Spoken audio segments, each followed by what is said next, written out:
Hey, y'all know what it is. Y'all know who it is, man. It's your boy Pharaoh the God, always on the motherfucking job. I got five. Let's talk real talk. Today, Sunday, man. Sunday fun day. And just on some real shit. Sunday, I just wanted to let all my people out there know going to church is cool. You feel me? You may need that time to reflect, to renegotiate with yourself, to renegotiate with God, to continue on striving to do what's right, trying to get somewhere in your life. You feel me? For those that believe in God, for those that have no problem with believing in the higher being, and those that are Christian. Today is a day like your own. Today is, church day. So don't feel bad about going to church. You feel me? Don't feel bad about what others got to say. You feel me? Biggs, thanks for tapping in.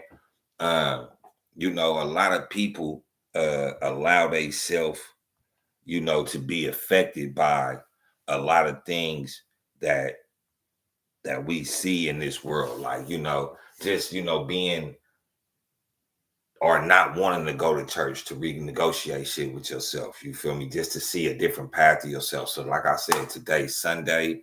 It's a good day. It's fun day. If you in LA, you already know what's up tonight. You know what I'm saying? It's a turn up, donuts and all that. But for those that don't involve, man, have a blessed night. Have a good Sunday dinner today.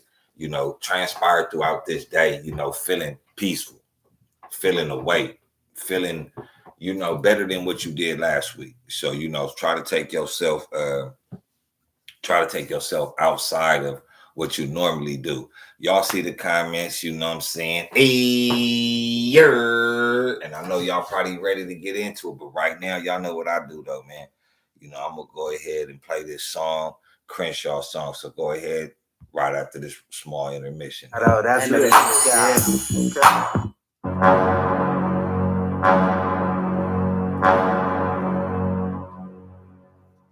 Hey, yeah. Hey, well up. Fuck it, hey man, on my mama, this nigga up here, he got me over here, man. I don't even bend on my style, man. I don't even know what the fuck this shit is, man. You know that shit, nigga. What is it? Yeah, see that shit got me fired out. Rose Moscato, that's what it is, guys. Okay.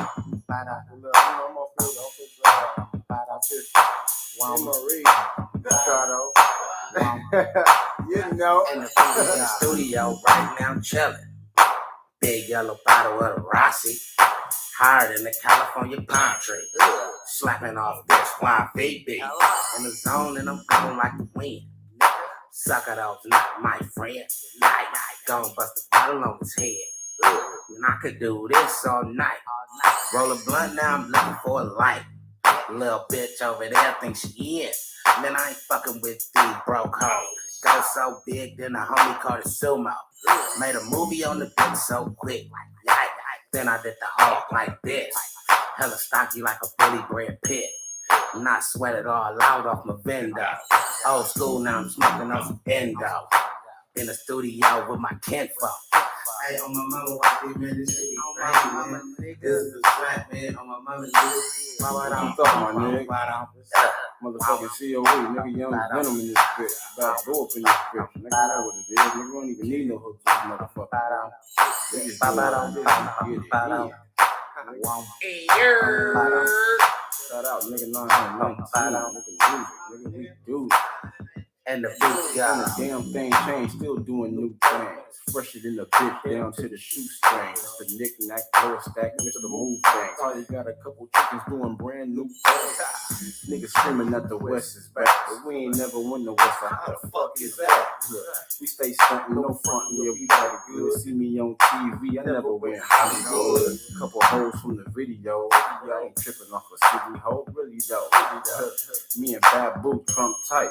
Spent a minute on the beat, but it bumped right. You niggas too slow, we did a faster life. Patching up you niggas like the hazard lights. Amarillo Moscato got me feeling right.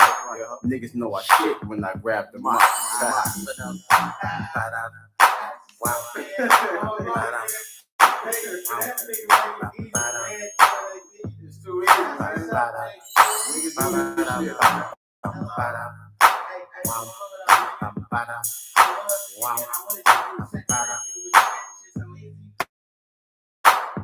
And the beat go. Hello, once again. That's my boy Bobo and my boy Young Venom, and the song is called "And the Beat Go." Feel me? Real Crenshaw shit though, man. You feel me? It's a little bit of this, but we're gonna get back into this news. Like I say, hey, it's your boy Pharaoh the God, always on the motherfucking job. I got 5. Let's talk, real talk. And today's subject, man, we dealing with a little bit of history, you know what I'm saying, and a little bit of, you know, I wouldn't call it fabrication, but I would call it like a little bit of misleading people. You know, Malcom X, one of the greatest books that's ever been written in American history. One of the great founding fathers of, you know, the things that we look up to today, you know, a great deal that the Nation of Islam owes its, you know, massive significance to, as well as, you know, just being a leader in the community for the people. And we all read the book. We all listened to the book, you know, and things like that. But the story is now being told. And it's really no surprising to me, though. It's really no surprising to me because, you know, I always knew that the editors of a book are the ones who make the final decisions. That it's not the person that wrote the book, you know what I'm saying? It's not the person that's telling the book. More than likely, 9 times out of 10, the person that has the final say-so of what an autobiography, a biography has to entail is due to the editors. And, you know, now you may be thinking like, you know, what's going on with Malcom X's book? And that's the prime thing that I want to get into. The autobiography of Malcom X is being reported, which traced the civil rights leader's life from seeing Ku Klux Klan violence as a child through his time as a drug dealer and in prison. After Malcom X's death, Alex Haley finished the work on his own. Now we're going to stop right there. He finished the book on his own. And for Malcom X being such a pivotal and having a significance awareness and mental awareness on our people, those are the times where you write the eulogies and, you know, the excerpts, and you know you write your theories on, you know, but you don't, you know, try to put pieces together. But the book was published. The book was a massive success. Since 1965, it has been a classic text on the Black experience in North America. But in 1992, 3 cut chapters plus many notes were sold by Haley's estate. Now, the fact of the matter is why Malcom X's estate does not hold his own book, his own autobiography, his own. I understand this man wrote the book, but you wrote the book and you leaving out certain things, so therefore you're not even in control of the book. You're just you to go get the blunt guy. Go get the blunts. You feel me? Can you go get me some blunts? Yeah. All right, cool. Nigga bring the blunts back. We smoking. Me and my nigga, you know, we matching. He don't got nothing on the bud, but he want to keep trying to get in every rotation of the blunt though, bro. Like, you feel me? We gonna smoke with you. We gonna throw you some money. But you just trying to hit every motherfucking blunt. Like, you feel me? It's the concept of the matter is that Alex Haley was the store guy. You feel what I'm saying? Alex Haley was the store guy. So why should Alex Haley be able to hit the blunt every time it's lit? Why should Alex Haley be inheriting something that he did not really actually go through? I mean, everybody. wanted to do something with Malcolm X. Malcolm X wanted to do something with Alex Haley. But now we come to realize that Alex Haley done pulled some shady shit. And we're going to continue on. It says the published book. Oh, my bad. It says, but in 1993, 3 chapters plus many notes were sold by at Haley's estate to a Detroit attorney, who in turn kept them private until 2008 when he auctioned 1 chapter to the New York Public Library. Now, this reminds me of something like, it doesn't have that much significance to it, but it reminds me of, how of 2 things. One is a hip hop thing, the Wu-Tang Clan album, such a mass album, much anticipated album. It was sold to one person for $1 million. The person that ended up buying it, got raided by the feds. Now the feds have it. The other thing is, just like I've been doing, various stories on my podcast about Emmett Till, the murder, the execution, the assassination, the kidnap of Emmett Till. And the woman that started the Emmett Till killing, Carolyn Bryant Donham, her memoirs, she's a nobody. Her memoirs, things she wrote in her book, will be kept in a vault in the CIA type shit until 2032. That goes to show some type of mismanagement, whatever you want to call it, mishandling. A lot of things went about the wrong way. And now Black people are forced to only, not only, but I wanted to say, Black people are always told later on, oh, that's old, man, get over it. That's something old. That's something you shouldn't worry about. You feel me? That happened back then. But maybe if we knew back then, maybe we would react different. And the reason I say that is because it was 3 lost chapters of the book. 3 lost chapters, not even just talking about the notes, not talking about, the allegory of the book, none of that, but 3 missing chapters. One entitled The Negro, Million Muslims, and the third entitled The End of Christianity. Now, we only have details on the Negro. The author, however, is known that Alex Haley allowed editors to remove all 3 from the final book, breaking a promise to Malcolm X. Now, this is the thing. We are just, and even like me as being a Malcolm X enthusiast, I knew that at times it was, it was written from, him being there, but then after you die, it was just like, but hearing this auction off, you sell 3 of the closed chapters because the editor didn't want to do it. Anybody would have wrote that book for Malcolm X. But now we don't know what 20 million Muslims is speaking about, nor the end of Christianity. So I don't like that right there, shocks and scares me, because all this time you talk so bad about Muslims and all this, and you talk so great about Christianity. I won't reveal what he's saying because this man was far advanced. He knew the truth. This was somebody that we all stood on, whether we agreed with him or not. Some people to be listened to. You listen to these guys. 20 million Muslims. What is the breakdown of that chapter? That's what, I don't want to say what tickles me pink, right? Pause, no homo. But like, what it rubs me the wrong way. The Negro. The concept of the Negro. What Malcolm X was, the Negro was the pork eating, you feel me, just wasted Black man in America.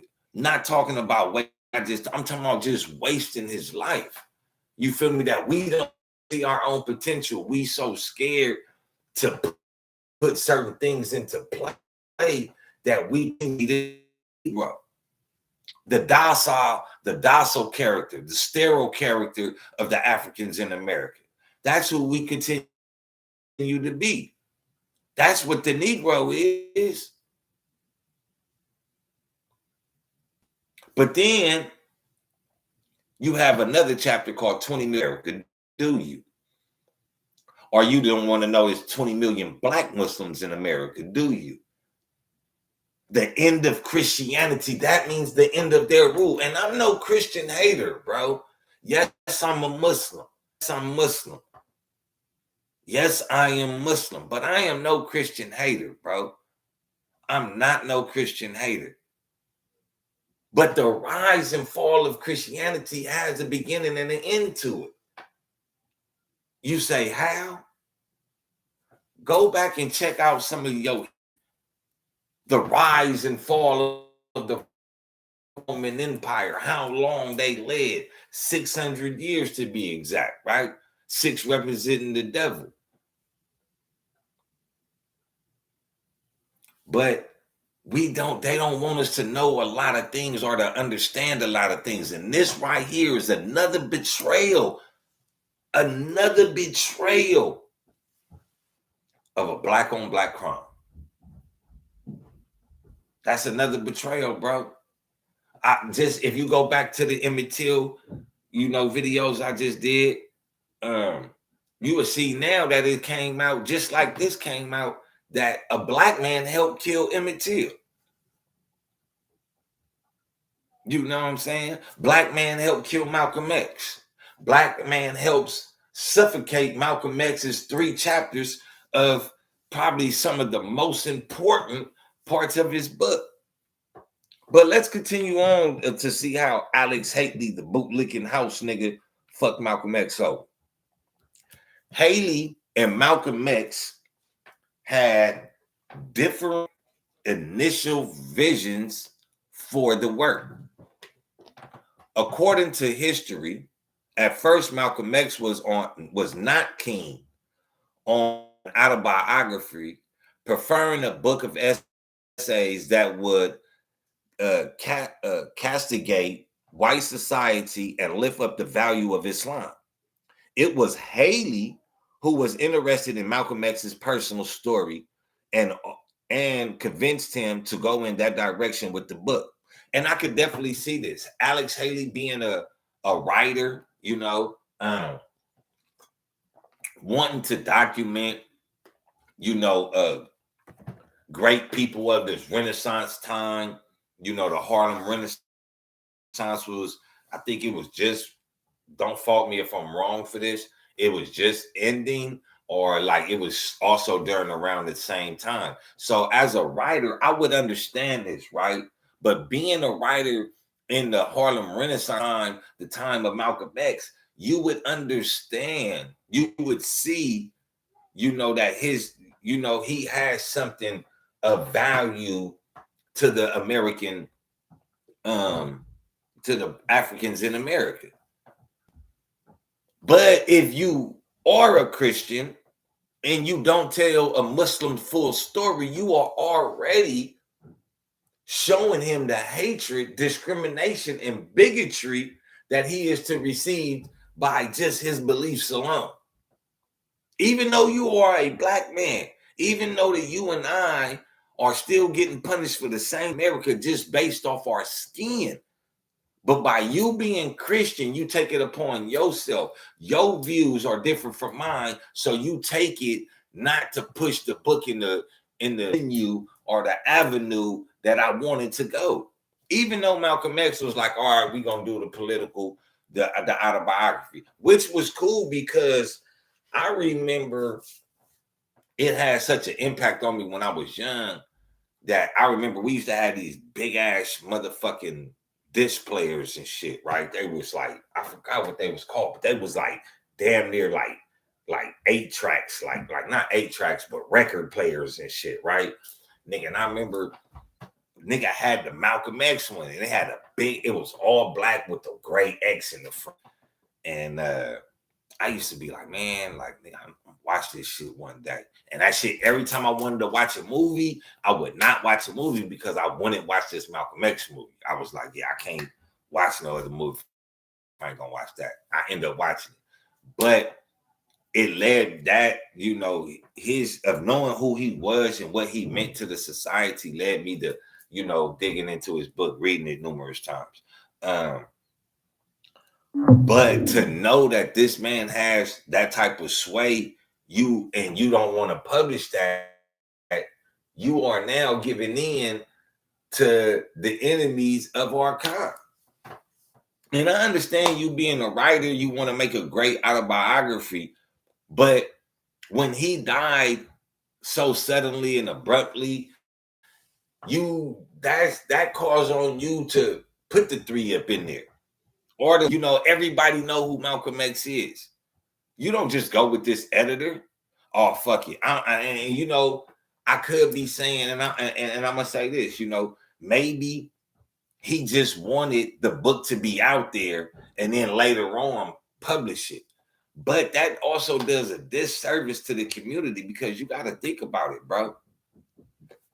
You got to think about it. In the time that Malcolm X book was published, maybe a lot of shit that, you know, how, you know, the Black Panthers were destroyed and shit like that, and how the Crips involved in the Mills, the Bloods involved in the Sun. Maybe if we had these chapters in the understanding of self that was given to us because we didn't have the understanding of self. He was trying to civilize the uncivilized. And you kind of took that away from us. You took that away from us because you withheld these chapters. And now this Caucasian, as it, he lets out the Negro. And I encourage all of us to go check out the lost chapter of Malcolm X Negro, because it might be very terrifying to believe. It gives us all motivation and understand, you know, a better heart. You know what I'm saying? Whether we Christian or Muslim, we all need to understand that we don't get locked up 10 times quicker than everybody else or get pulled because we're Christian or Muslim. We get it done to us just on the basis that we're Black. And on that ground of being Black, I feel he should have shopped around. But we're going to continue on, though. It says, according to the Smithsonian, Haley was also less radical and sought to scale back Malcolm's rhetoric. Now, I just gave this nigga props.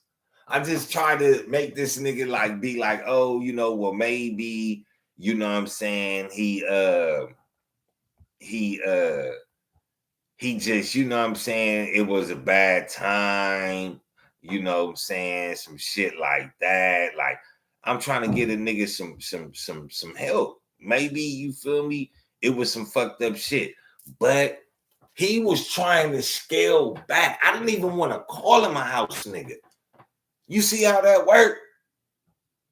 This is how American government work. They will use you and then go tell everybody how you wasn't even with Malcolm. You pull back his rhetoric. Malcolm was spilling out his mouth, but maybe he, you know, it probably took a turn on him. You never know. But, you know, he was to guide the book in a different direction. It's something that you have to understand that we started the civil rights. We started civil rights, not just here in America, but we started the flame of civil rights all throughout the world. All throughout the world, they sing "We Shall Overcome," no justice, no peace, all this shit. They use to their advantage. They get what they want, and none of them comes to our aid, where it started at. Everybody makes a living and gets political refuge off of the blood, sweat, and tears of our civil rights movement, of our shit. But us.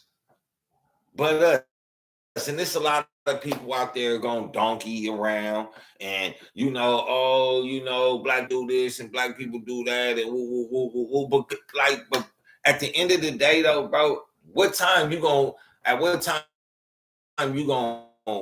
just say, hey man, you know what, nigga, I'm gonna do me. And whatever that means, be a gangster, be a Muslim, be a Christian, be a motherfucking carjacker, whatever. Human being status in a human world, at what time you gonna have a breaking point? You gonna not say give up, but you gonna be like, fuck it. And these are the chapters, if everybody could sit back in their life and see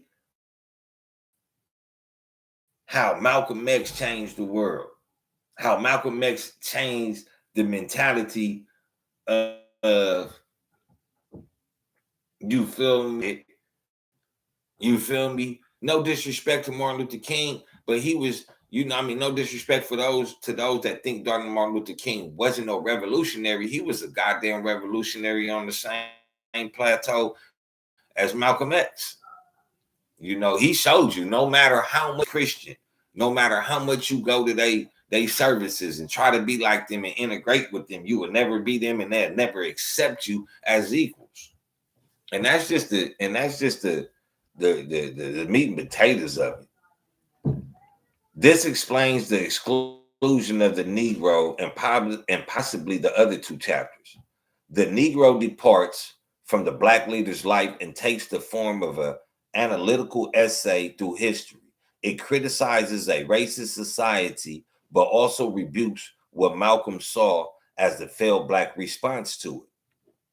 You know what I'm saying? So he was talking bad about it, but then he was also talking about our response as a failure. Our response, how we respond to the slums that we live in, how we respond to each other, how we respond to the government for not even giving us no shape, no form, no fashion of motherfucking civil rights. That's a poor thing. Not even fuck nigga taking up arms and doing all this, but not even being aware of your identity, not even really accepting your real identity, separating Blacks from here and Blacks from Africa. You doing the dirty work. You doing due diligence for them. When you separate yourself from the rest of Africa, you doing a due diligence based on the preponderance of evidence. And you know what the preponderance of evidence means? That means more than likely we found you guilty. What we believe to hold is truth. So since they believe to hold this truth that y'all two different Black people, you, based on the preponderance of evidence, you believe that also now. And you separate yourself from Africa or from other Blacks. I'm not no country nigga. But motherfucker, if you wear Guess and then the next day you go put on Amiri jeans and then the next day, nigga, you put on purple jeans, nigga, you like jeans. So motherfucker, you Black. Just because, nigga, you Black here and they Black there, nigga, it's not no different Black. It's not no different jeans. It's the price of the jeans that cost. Are you mad that they have an identity and you have an identity also that you refuse to accept? Is that what it really is with you American Negroes? Is that how you American Negroes really feel, that you hate the Africans in Africa because they have an identity, they have a culture that they could lineage to, and you, instead of just grabbing onto the African tree, knowing that you one of the seeds that fell and grew into something else and it grew into another tree on another planet, you still want to badmouth these people over there. Oh, they monkeys. I don't want to go to Africa and Y'all don't even know. People die more quickly going to European continents and European countries than they do to Africa. Check the math. But this is what Malcolm X was trying to get y'all to understand. Alex Haley wrote that the Negro was guaranteed to upset the NAACP. The motherfuckers that want to integrate and be nice. And the white citizens councils alike. In the chapter, Malcolm X condemned Black leaders who collaborated with an oppressive white society that erred in incrementalism rather than radical change. Now, maybe this comes on because a lot of people don't even know this. A lot of people don't know that the Nation of Islam used to receive donations and be in cahoots with the Ku Klux Klan. A lot of them don't even know that. And a lot of them that know that refuse to say that. You know what I'm saying? He goes on to say, for example, one of the white man's favorite tricks through the liberals and through his puppet Negro leaders, mouthpieces, is to keep flooding Black masses and the rest of the world with propaganda that the Black man here is getting better off in America in every way, every day. He called American society a sick Babylon. According to the missing chapter, it was just white people with their racist attitudes and policies who were ill. Black people, Malcolm X wrote, were sick economically, politically, mentally, socially, spiritually. Here is this sick. Christianity duped, white man duped, brainwashed race today, sitting in and kneeling in at the bottom of the ladder, looking up and hollering, I'm just as good as you. This was another attack on incrementalism with a reference to the sit-ins of the mainstream civil rights movement of which Malcolm X was a critic. The chapter did not fit with the narrative structure Haley desired. According to the Boston Review, even with the removed chapters, the book's original publisher, Doubleday, pulled out the contract, fearing the book was too controversial. It was published by Grove Street instead by 1977 had sold 6 million copies. So it doesn't matter if you would have took out those books. The book would have sold. By 1977, he was killed in what? 67? 65? I think like 65. He was killed like 65. So 10 years later, it sold a whopping 6 million copies. Those 3 chapters that we are missing out of that book is critical, highly critical. And we must understand that those that, you feel me, don't believe that, need to understand that, we as a people need to be in touch with a new way of thinking. We need to be in touch with our history. We need to be in touch with things that allow us to think outside the paradox of European theology. A lot of shit that we believe in the way we look at life is European philosophy. So once you adapt a European philosophy, adapt a culture, you're European. If you adapt the culture, see, Islam is a culture that believes in one creator. So when you adapt that culture, you become a Muslim. Point blank, period. When you adapt the Christian, when you adapt the culture of wearing blue and throwing up gang signs, you're a Crip. If you adapt the culture and throwing up blood signs, you're a Blood, and so forth and so on. So as many as y'all like to adapt to the culture of European society and not adapt to, you feel me, the red team, that means you are an enemy of the red team. You are a Crip. If you adapt the blue team, that means you are an enemy of the red team, the Bloods. If you adapt the thinking and mental structure that the Europeans in America have propagated for you, then not only are you a puppet but you are an American European. That's why you don't like Africa.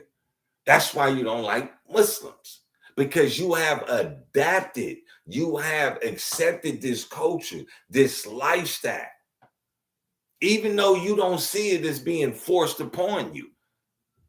Anything that anybody says that goes against the guidelines of the propagated agenda, something happens to them, though. All the time. All the time, man. And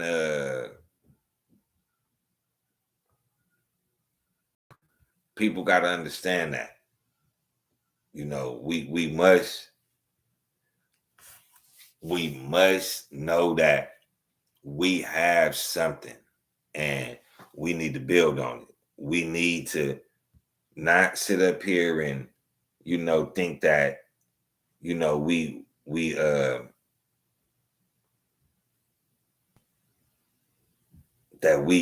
not worthy or not able, but it's more than that for us. But hey, y'all know what it is. Y'all know who it is. It's your boy Pharaoh the God, always on a motherfucking job. I got five. Let's talk, real talk. Thank y'all for tuning in, man. You know what I'm saying? Really wasn't doing no comments today, but I appreciate it. You feel me? All those that's gonna see this, like I always say, tell a friend to tell a friend to tell another motherfucking friend to share, like, subscribe, man, and hit that notification button. No, not just the bell, hit the first bell, so you'll be notified every time I come into this motherfucker. We top tier in this bitch, you feel me? We ain't in the basement, you know what I'm saying? We telling truth and facts. I'm telling you, it's provocative, but it's true though, man. Rock with your boy, man, you feel me? Lock with your boy, you know what I'm saying? Don't stop with your boy. You know, it's your boy Pharaoh the God. And before I go out of here, I'm going to drop another banger by Babu. And this one is called I'm Feeling Live.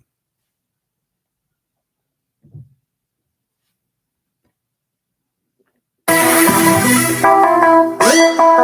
feeling live. I'm feeling live. We on like shit. Don't fucking squares.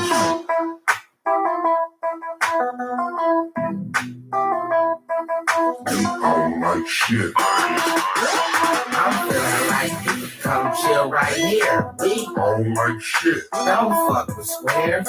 Goon Squad TV from 1 to 6.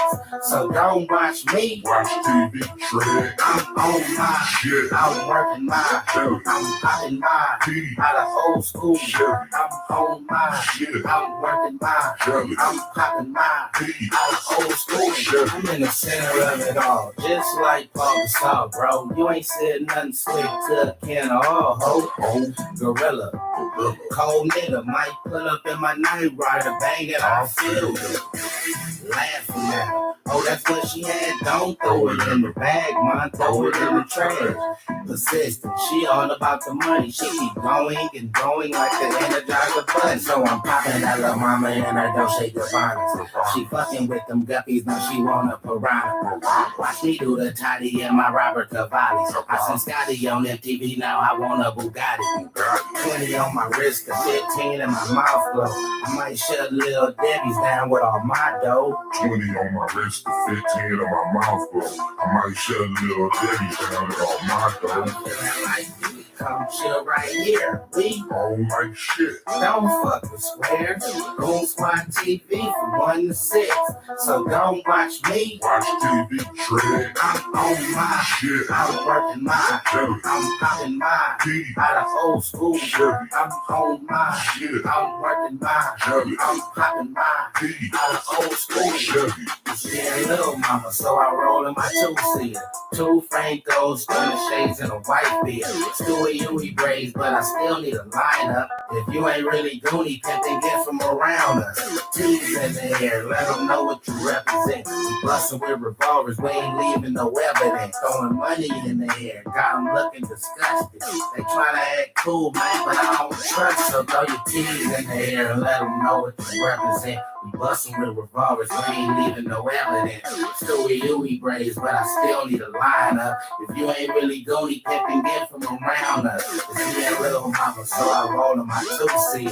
2 Francos, 30 shades, and a white beat. It's me and little mama, so I roll in my two-seater. 2 Francos, 30 shades, and a white beat. I'm feeling like you can come chill right here. We don't like shit. Don't fuck with squares. Boom Squad TV from 1 to 6. So don't watch me. Watch TV, tread. I'm on my Shit. I'm working my Chevy. I'm popping my P. out of old school. Chevy. I'm on my Shit. I'm working my Chevy. I'm popping my P. out of old school. Chevy. I'm feeling mine. Hey, I'm feeling mine. We don't like shit. Don't fuck with squares.